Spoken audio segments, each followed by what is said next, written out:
Well, hello and welcome back to another Doctor Petrol video. You find me behind the wheel of a Ferrari 308. My shirt might give you an indication of that. But this Ferrari 308 isn't any other Ferrari 308 because you might notice that it's rather quiet in here for a V8 driven Ferrari. And when I put my foot down, whoa! It's electrifyingly quick. And that's because this isn't any ordinary Ferrari. This Ferrari has a Tesla engine. So it's electric. It's an electric Ferrari. But more on that in a bit. So before we get into the details of the conversion on this Ferrari, let's talk about how it left the factory in 1982. Because this 308 is a GTSI model, where S stands for spider and I stands for injection. And the injection is the interesting part, because originally the 308 had carburetors, but due to emissions regulations, Ferrari had to replace those with mechanical fuel injection, which put the emissions down, but it also put the power output down to around 200 horsepower. So yes, the 308 is a real Ferrari. It's a real sports car, but it wasn't necessarily the fastest car in its day. 100 kilometers an hour was reached within 7.8 seconds, and the fun stopped at about 140 miles per hour, which if you transfer it to kilometers an hour is 225.308 kilometers an hour, which I thought was a happy coincidence. However, at about 1.5 tons of weight, with 43% at the front, 57% at the back, it wasn't necessarily the best handling car either. One Jalopnik review from 2017 reads, "A Ferrari 308 GTSI is terrible to drive today." And looking at the age of the car, it's 38 years old, with that weight distribution, with a limited power output, that's not all that surprising nowadays. However, that certainly doesn't go for this 308 after its heart transplant. Peter, the owner of this Ferrari, had it for 28 years before deciding that it needed a change. And the engine was getting old, it made his garage reek of oil, it required regular maintenance, and it just needed an overhaul. So he saw two options. He could either sell the car or rebuild the engine. That is, until he met Richard of Electric Classic Cars, a company out of Wales that, as the name suggests, converts classic cars to electric drivetrains. It all started with Peter sending Richard at Electric Classic Cars a photo of this Ferrari and getting the response, "We can make that better." And that was the aim from the get-go, to make this Ferrari better.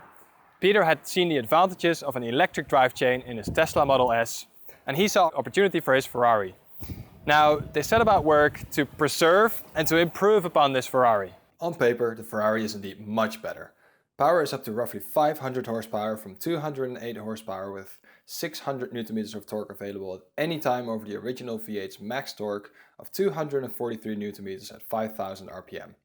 The weight of the car has been reduced by 19 kilos to 1490 kilograms with a perfect 50-50 weight distribution. The 0 to 100 km an hour time has halved from 7.8 seconds to about 3.5 seconds, and the fun now stops at 265 km an hour instead of 225 km an hour. All of this means the 308 now has a power to weight ratio of 335 horsepower per ton, up from a mere 141 horsepower per ton in the original. But the improvements don't stop there. The car is far more reliable, requires less maintenance, has lower running costs, and it's obviously way faster, it handles better thanks to its perfect weight distribution. But if you were to rock up to your local pub in this, you're still Magnum PI to the crowd, but without the flaws and the downsides to a classic Italian V8. Peter describes it as giving his 308 a whole new lease of life. And actually, the old drivetrain, all the old parts have been used to keep other 308s on the road. Let's look at all the work that went into electrifying this 308 though. Because with a project like this, everything is bespoke. Back here we find 10 batteries in this battery box right behind the seats, with the Tesla motor in the middle below it. On either side of the battery box you'll find a radiator with fans behind it, and yes, even electric motors require cooling. The 12-volt battery to run electrics like the lights and windscreen wipers is in here as well, and even the original luggage space has been preserved back here. In the front we find another 8 batteries in this battery box with 2 chargers next to it, making it a total of 18 batteries in this car, good for a range between 80 and 240 kilometers. Obviously depending on how you drive it. Moving to the side of the car, you'll find that these side fans are still used to draw air into the engine compartment, with the fans and radiators being placed right behind these fans. The coolest thing on the side here is the placement of the charging port though. Some of you might not even know this, but on the original 308, this louver on the passenger side opens up to reveal the fuel filler cap. It now houses the electric charging port while keeping the looks of this Ferrari fully authentic on the outside. The only giveaway is the badge on the back which says GTE instead of GTS, hinting to its electric nature. But even this badge looks fully original and was custom made for this car. On the inside we find that the looks have stayed pretty much unchanged as well. All original gauges have been kept in place, and to show the status of the engine and batteries, an electric touchscreen has been installed down here. What I absolutely love though is that the iconic Ferrari gated shifter has been preserved and now just serves to shift between neutral, drive or reverse. And talking about shifting, let's take this Tesla powered Ferrari out and find out how it drives. So the Ferrari 308 GTE then. I told you all about it, let's experience that acceleration.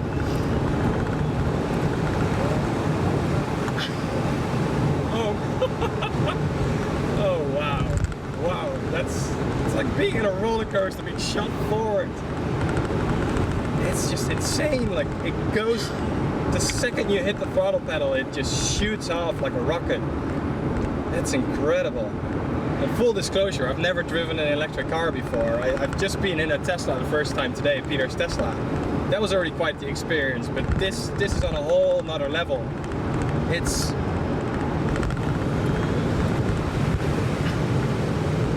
insanely fast. I can't even tell you how fast we were going there because it's baffling. It's absolutely baffling. I don't really have the words for it. It just shoots off like an absolute rocket. That's incredible. And the regenerative braking is actually quite strong on this car as well. It being electric, obviously, that's built in as well to make sure that you regenerate some of that braking energy into electricity as well. But wow, that acceleration, it's out of this world, out of this world. And yeah, Peter alluded to this earlier as well. We went out on a small drive earlier and it is just so smooth. Like you have no worries about it not wanting to idle at slow speeds. It handles slow speeds perfectly. You don't really have to worry about anything. And he said that the older the car got, the more of an issue it was driving it, maintaining it, looking after it. But it just feels effortless, like the acceleration does, but just driving slowly as well. We're coming up to an intersection here, and we can just slowly approach it, whereas an old Italian V8, that would have been a little bit difficult, wouldn't it? And here we have a bit of a stretch. And then you have all that power at your disposal.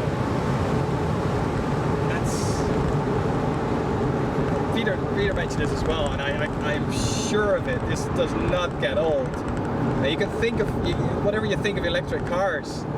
That power and that instant torque, that kick in the back. It's hard to keep your head forward. You just get your head smacked back.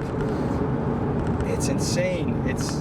I don't think that'll ever get old. We're driving through a village here in rural England, and everyone stares at you as well. It's still very much a Ferrari. Obviously under the bonnet it's quite a different car now. It's had a proper transformation. But the looks and even the steering feel, it's still a classic car. It doesn't have power steering, so all the steering feel is there. It's just that drivetrain that's electric, and it's modernized. It's brought forward into this century, and that's what Peter wanted with this project as well. Is he wanted to preserve this car. He loved this car. He loves the looks of the car, and it is a beautiful car. It's almost a timeless design, really, and he just wanted to preserve the mechanics of it and to make it a little bit less of a hassle to actually own this car and to drive this car. You just get in, you have the power at your disposal, you have all that torque, the engine doesn't have to warm up, it's just super reliable and super powerful. Oh wow. It's just you see cars in your rear view mirror just disappear, absolutely disappear. The handle's really sharp as well, it's super planted. Obviously it's the 50-50 weight distribution. And you might think that because of all the battery packs and the electric engine, the electric motor, that it's become quite a bit heavier, but actually it's slightly lighter than the original 308. Only by about 19-20 kilos, but because the weight has been so perfectly distributed throughout the car, it's super planted. It's almost like a go-kart feeling. ultimately the 308 was a mass-produced car. And some will say, oh, putting a Tesla engine, putting an electric engine in a classic Ferrari, that's sacrilege, you can't do that. But what this car is good for the next 20, 30 years, and the original engine was used to keep other Ferrari 308s on the road. So it ultimately, it doesn't hurt anyone, and I think what Peter has done here is brilliant, and I think this is kind of the future as well. You see more and more companies doing this now, where they're converting classic cars into electric-driven cars.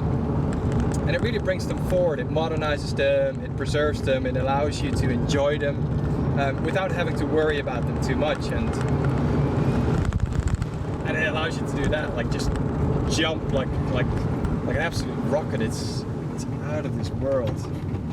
Yeah, I find this quite cool. I find this quite very, very cool actually.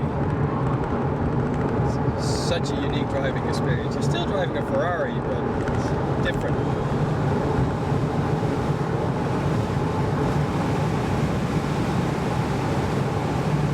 Quite different.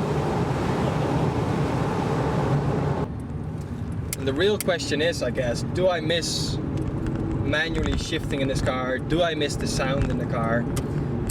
And you know what, like I obviously I haven't driven a 308 with the original V8, but to be honest I don't really miss it, because the experience of that acceleration is so visceral. It's so unlike anything else you'll ever drive. It's so fast that your mind is kind of consumed by the fact that it's so fast, and you're just being propelled forward so quickly that you don't really think about the shifting. And I also think that if a car is this fast, you probably couldn't keep up on manually shifting. But you don't really think about that. You're very much consumed by that crazy acceleration. Like I said, a 0 to 100 kilometers an hour is achieved in under 4 seconds, and that's just mind-bogglingly fast. So yeah, it's sure the original V8 in this car sounded great and it had a lovely soundtrack, but this,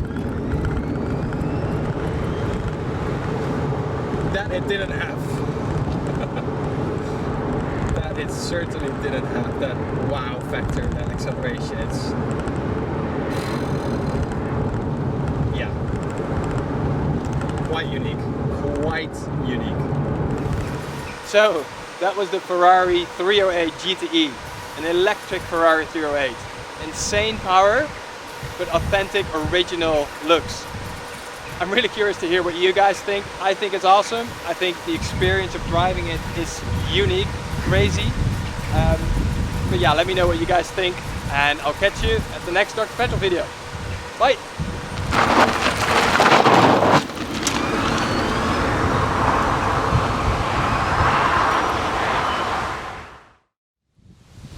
Is that who I think it is? Is that Magnum PI? Wait a second. No, it's Doctor Petrol. Hi. Hello.